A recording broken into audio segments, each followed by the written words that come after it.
as much time as she may consume. Good morning, Madam Speaker, or good afternoon. And I thank the gentleman very much for yielding. Madam Speaker, we stand here today considering a rule that is a blatant manipulation of the legislative process, which we have been pretty proud of, frankly, since the beginning of time here.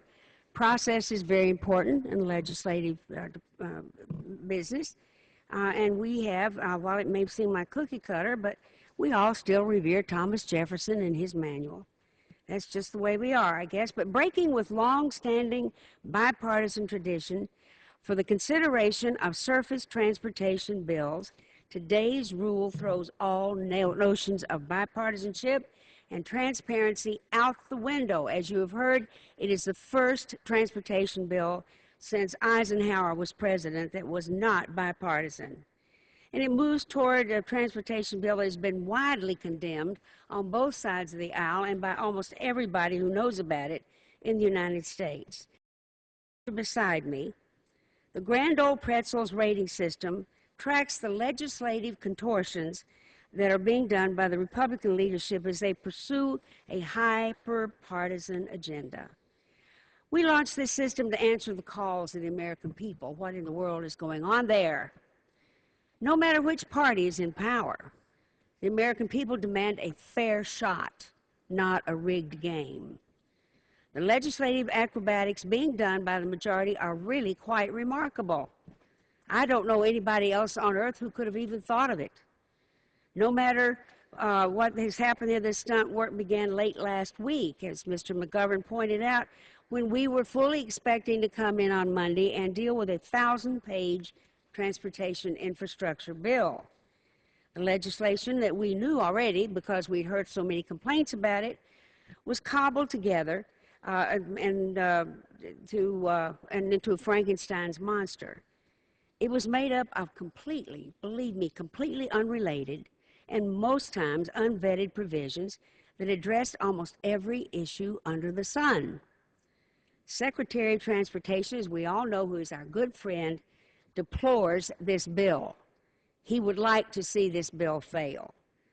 However, before the Rules Committee convened last night, and that's not the first time this year, we were given the last-minute notice that Frankenstein's monster was going to be disassembled and broken into 3 separate bills.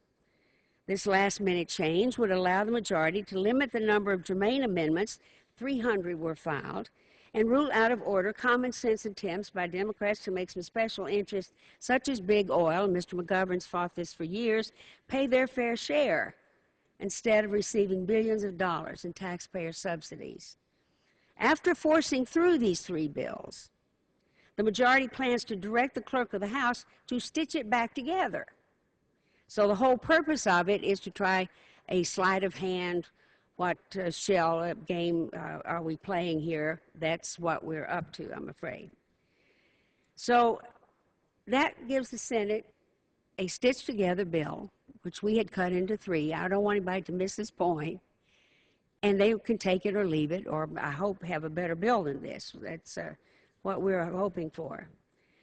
But for inventing a way to pass as many Republican amendments as possible and block as many Democrat amendments as possible while still sewing this monster back again, I want to award the majority for grand old Pretzels the coveted Quadruple Contortion. The majority has truly achieved the remarkable. Unfortunately, their acrobatic achievements come at great cost to the House, and by pursuing a partisan agenda over transparency and bipartisanship, the majority moves forward alone against the wishes of their colleagues and the American people. And I certainly should mention that the President has said this bill will be vetoed by him. He again calls for us to work in a bipartisan manner, not to be throwing more people out of work, but to create jobs with an infrastructure bill which is time-honored and may be as cookie-cutter as it gets, but by George, it works. And I thank you, and I yield back the balance of my time. The lady yields back. The gentleman from Florida. Thank you, Madam Speaker. I yield as much time as he may consume to the gentleman from Utah, Mr. Bishop. Gentleman from Utah, recognized for as much time as he may consume. Thank you.